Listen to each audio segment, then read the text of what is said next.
Take flight as the world turns. Dreams never die. Take flight as the world turns. Keep the colors in the lines. Take flight. Dreams never die.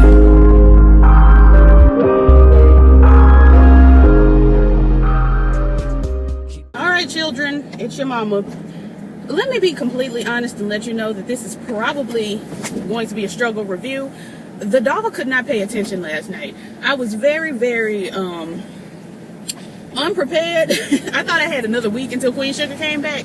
So I get on Facebook last night and I saw Ashley Miller post Queen Sugar coming back tonight or whatever. And I'm like, uh-oh. You know, like, oh, I wasn't ready at all. Like, what to do? So I wasn't in Queen Sugar mode last night watching the show. Complete and total transparency. I half paid attention. I paid a fourth of attention. So we know how it goes when I only pay a little bit of attention. I be missing stuff. I be forgetting stuff. I ain't took one note, not a single note. So just letting you know. Anyway, let me just go ahead and preface this by saying I would love it if y'all would like, comment, and subscribe. I'm really a big fan of the comments. If you girls want to just drop in and say a hey, or if you want to talk about the show, I don't care. Let's chit and let's chat. But anyway, Queen Sugar. So, excuse me. Hold on, children. You know how it is. Anyway, so it starts off, or I'm going to start off because I don't remember where it started off. But I'm going to start off because I think it started off here with Baby Blue. Not Baby Blue from Pretty Ricky, but Baby Blue from Queen Sugar. He's coloring. He got this cute little tree and everything. And, you know, he's making a family tree. So he's asking his daddy, so, you know, what year was Pop born, and, you know, this and the other, and can I have a picture of him? Can I have a picture of your mama? And, you know, all of that. And you can see that Ralph Angel is he a little bit sad about it, but he gonna talk to his son about his people. And then Blue looks over at Darla and wants to know, you know, her parents' information. And, you know, what's your mom and daddy, you know, what were their names? And she says, you know, Quincy and somebody, I don't know. And you can see that she's just really shook up about it. And it's like, by 6, I feel like you should have been talking to your boy about your parents. And I know it's a tough subject. I'm not sure exactly what has transpired. But at 6 years old, he kind of needs to know a little piece of it, you know, just a piece. At 6, you know, I knew who my mama's daddy, you know, is, where he at, you know, and they don't have a bad relationship. He lives across the country. I knew his name. I knew, you know, certain little pieces.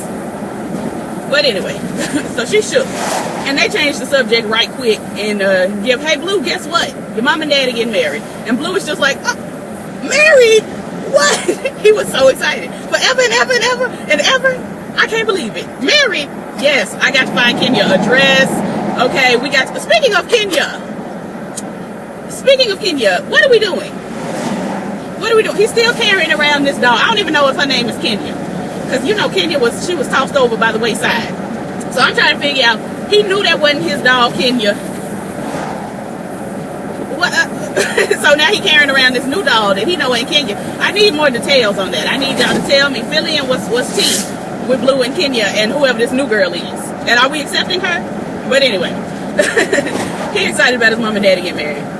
And his mom and daddy went on a date. They went to the movie. It sounded like they went to see Get Out or something. And, you know, they just walk around all cute and in love. They go around telling everybody they get married, blah, blah, blah. Let me see. Who I want to swoop over to? Let me swoop to Charley. Charley been getting on my nerves. Love her down, but she on my nerves. The first thing we saw of Charley was Charley with weave in her head, but they trying to pass it off as her hair. I'm like, her hair don't reach down that far. It don't. She had her curls and everything, but it was half down her back. And I'm sitting here like, that's weave. I thought we was going au natural.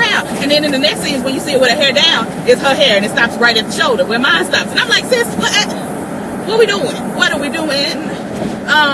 Anyway, so Charley. What all is going on with Charley? She on a date with, you know, who shall not be named, but I'm gonna name him so, you know, the new viewers will know. Remy. I can't stand Remy. Can't stand him. I can't stand him. I can't sit him. I can't lay him.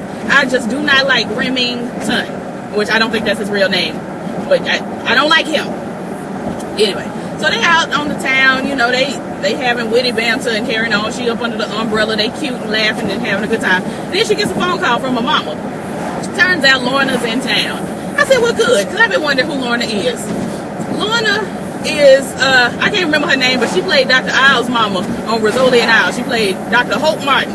And so for the rest of the show, the rest of Queen Sugar, the whole series, in the back of my mind, I'm going to be sitting here like, Charley got a sister in Boston. She got a medical examiner sister in Boston. That's all I'm going to be thinking now. But anyway, Dr. Hope, Lorna comes in, and the way the book described her and the way Charley has described her on the show is not the Lorna that I expected to receive. I didn't receive, now I know this was our first meeting, but I didn't quite get the Lorna that I thought I was finna get. Lorna's, she comes on in and everything, and she tells Charley, oh, your hair's so beautiful. Reaches right in and grabs it. And I said, okay, well, since that's your mama, we're not going to, shade about you grabbing onto, this black woman's hair, because you had this hair. Part of you created this hair, so we're not going to give you too much about just reaching in and grabbing her hair, but don't touch mine. So she is like, oh, your hair's so beautiful. Charley's like, I didn't think you would like it. Lorna's like, why? It's cute. And I'm like, because the way Charley has depicted her mom, painted the picture for me at least, was that her mother just don't see it for niggas. Like, not really that, but just her mom is so extra. And Lorna was just like, oh girl, your hair's cute. Hey, how you doing? Like, okay, she's a little nitpicky, but who mama ain't? She walking around the apartment talking about, oh, it's very industrial. Who mama don't do that? Everybody mama do that. Like, what you mean? My mama, if she don't like, she be like, girl, it's ugly, but it's you, so love you down. Hate this, but love you. So I just don't understand. But anyway, different things affect people in different ways. But just, they got the hard hats on and they walking around the mill and all of that. And she's like, well, you could have used your degree for something else. And Charley's like, well, I went to school for business and I'm doing business. So, what's tea? And Lorna's just giving, you were doing other stuff, better stuff. You could still be doing that. But, it's just mama stuff, regular old mama stuff. And so they discuss, okay, because again, I told you, struggle review. But a point that I wanted to make was that when Charley was talking about, the mill and all of that, she said, I'm the first black woman in Louisiana to own a mill. That's really important. I'm sitting here because of how Charley has depicted her mama. I'm sitting here with my eyes peeled and my ears open, leaning forward to the TV, waiting on Lorna to say, well, you're not a black woman, you're just, half black. I'm waiting on it because of the way, mama swung, honey. She was not gonna miss this turn. Anyway, the way Charley has depicted her mama, I'm really sitting here like she finna say this girl ain't a black woman. We're gonna have to go through the whole just cause, you white don't make me not black conversation. I was waiting on it, but she was like, oh, okay, yeah. And I'm like, girl, you done have me over here believing all these things about your mama and shit. Anyway, so they go into lunch or dinner or something. She meets up with Micah, hugs him, and it's all kisses, look at my grandbaby, good to see you, blah, blah, blah. And, we'll leave them there for now. Let's swoop over to Nova. Nova is still with this Dubois fella that I just don't see it for. I just don't. It's something about him that just does not resonate with my spirit. They talking about Zika virus or something like that. And has he moved in? He's just always at her house now. And I'm just like, okay, what's going on? Anyway, so Blue and Ra go over to Nova's home to get a picture of their mama, Ralph Angel and Nova's mama. And, I don't think we saw the picture. If they showed it, I wasn't paying attention. But, Blue was like, oh, she looks like Aunt Nova. And, everybody's like, oh, that is so, it's sad that she did, but praise God for, for mama. And, so, Dubois comes in the house, Blue tells Nova, mommy and daddy are getting married. And she's like, oh, all right, yes, amen, good. But she looked uncomfortable. Oh, I am super early. I got 15 minutes to get 5 minutes away. That's rare. Uh-oh, what's tea? Let me get over. Okay, anyway. I really didn't get over because I'm at a stop sign and the girls are stopped anyway, but I just made sure I wasn't blocking the road. Anyway, so Dubois comes in while Ra and Blue are in there. And he's coming back from a run. Nova gives, yes, this is my friend, Dr. Dubois, blah, blah, blah. He was just stopping by, on his run. Or no, when Blue and Ra came in. he was in there and he had just come from his run. He's like, yeah, he was just stopping by on his run, blah, blah, blah. And Duke, I gotta go back outside. I'm like, Nova, how me of you? Nova is me. Of all the people on the show I identify with, Nova is me. Now, I got some Charley in me. We're praying for me. I got some Charley in there. But Nova is me. And a bit of Aunt Vi. But anyway, strange sounds.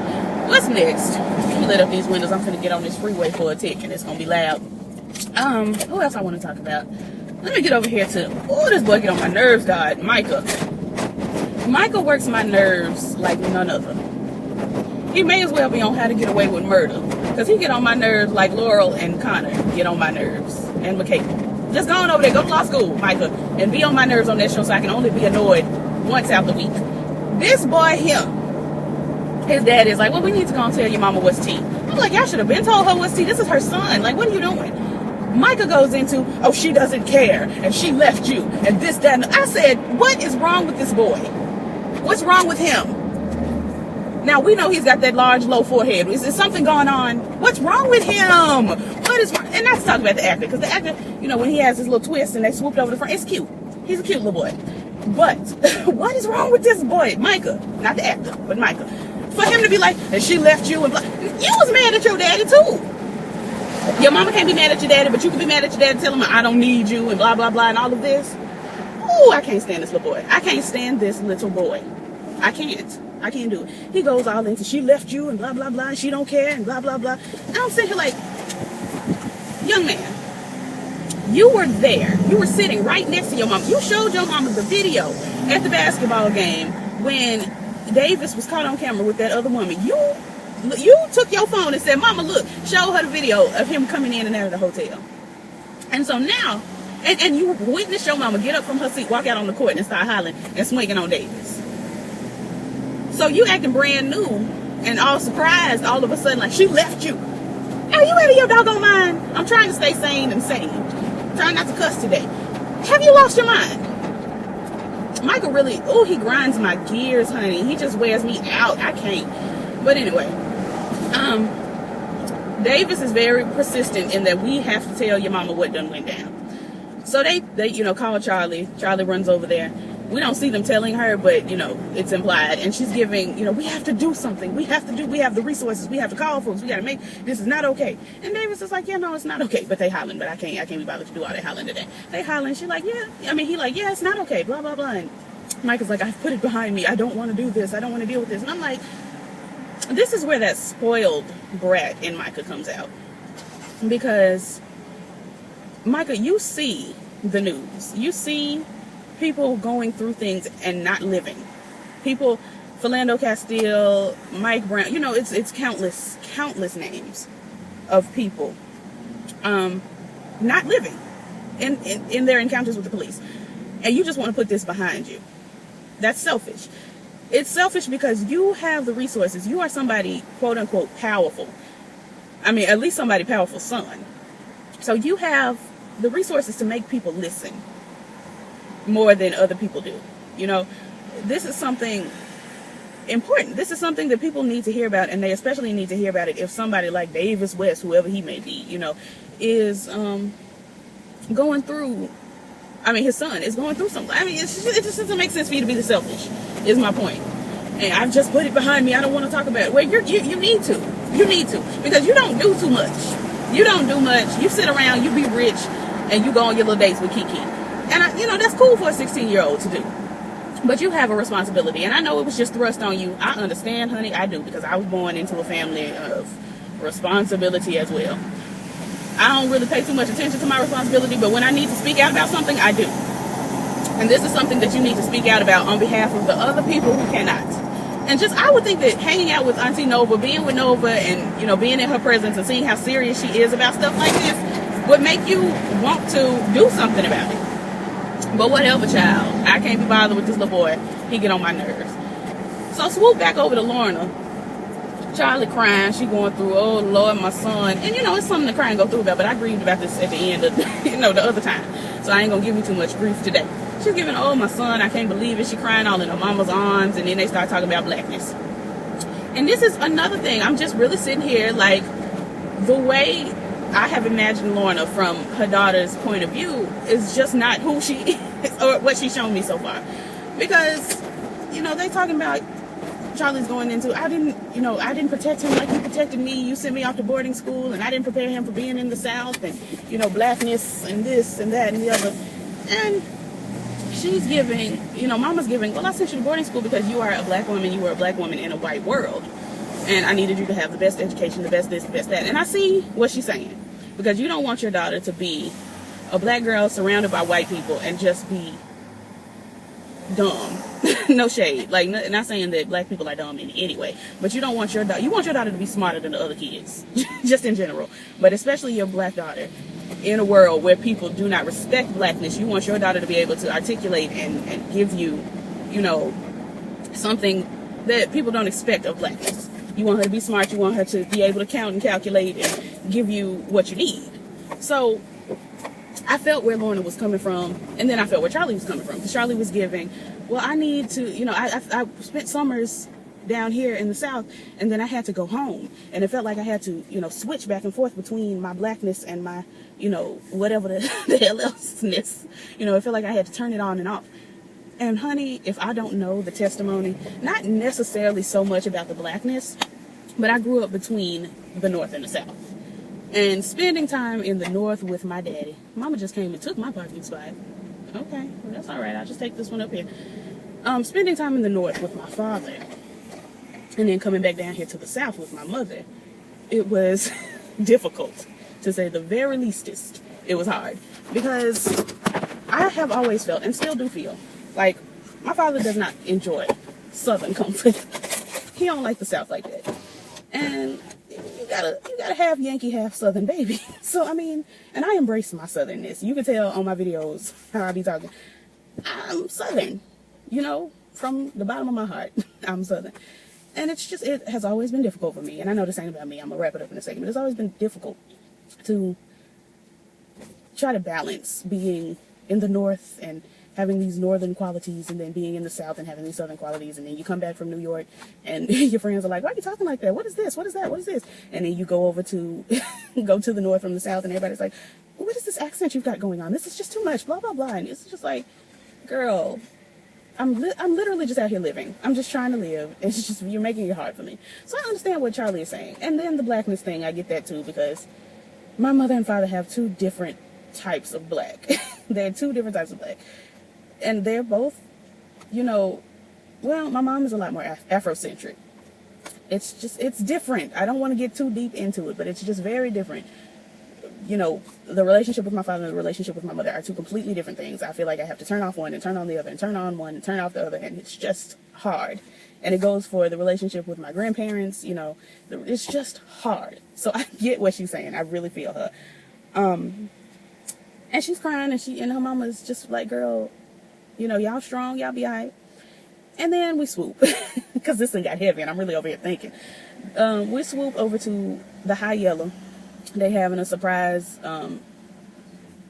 engagement party, I guess, for Rod and Darla. And they're giving, you know, just High Yellow function. We dancing out on the floor, sitting in the booths, having conversations, drinking, and dancing, having a good time. And Charley gets Nova, tells her something happened to Micah. Nova immediately understood, and she got up and she grabbed her sister and said, come on here, let's go outside. And I'm imagining they discussed, you know, the tea, but we didn't see that conversation. While all that's going on, Darla is talking to Miss Violet, and Miss Violet is giving, baby, it's Aunt Vi, we family now. And it touched Darla. It made her feel very, you know, warm inside and fuzzy and all of that. And so she goes and calls her daddy. He don't answer the phone because he don't fool with her like that. And she's leaving this voicemail, and she's like, hey, Dad, it's, you know, Darla, and I just wanted to let you know I'm marrying my son's father, and Blue is 6 now, and he's so precious. And I'm like, yes, he is. He's the cutest little boy. And, you know, she's like, I just wanted you to know, blah, blah, blah. I thought she was going to invite him to the wedding or something, but she didn't do all that. She was, you know, keeping him updated. And then she hangs up, and I'm just like, what is this? What is this? Because she got secrets. It's one thing to be estranged from your family, but it's another thing to have secrets. What are these? I feel like she's got secrets. Is she a Landry or a Boudreaux? What's her last name? Let's get into that. Let's do genealogy and figure this out. What is the secret? Like, let's talk about it. Anyway, that's about all I can remember, and I have like 2 minutes to get in the building. So I can't think of nothing else, I don't think. Oh, Violet. Violet she shook. Her hair falling out. She all at the stylist, and you know, Mama's telling her, your edges is gone. I'm like, she must have went to see the Janet concert like I did, because I woke up with no hair that morning. But anyway, she's like, oh child, it's just, you know, it's fine. It's them wigs. Blah blah blah. And the stylist is like, baby, you need to go see the doctor. We need to figure out what's tea. She's trying to sign some paperwork at the high yellow. She can't see. Her vision is blurry, this, that, and the other. And I'm like, oh no, Violet, oh no. But I've been telling my mama for months that I think Violet got cancer. I do, and I don't want her to have it, but I think she does. And at the end of the episode, we see her at the doctor's office. The doctor she was at, I believe, is a gynecologist, because she had on that same pink robe, what you call it, doctor's gown. She had the same pink gown on that Charley had at the beginning of season 1, when she went to get checked out, make sure she ain't had nothing nasty from when Davis was doing all that cheating on her. So I feel like she's at the gynecologist, and it may be like ovarian cancer or uterine cancer, something not good going on in her lady areas is what I think. But we praying for Violet, you know, we keeping her lifted in our prayers. And yeah, that's all I can remember right now off the dome. I think I did pretty well. So like, comment, and subscribe, other things the YouTubers say, and I'll catch y'all for Queen Sugar again tomorrow and everything else, Lord. I'll see y'all. Peace. Deliver! Deliver! Hold on.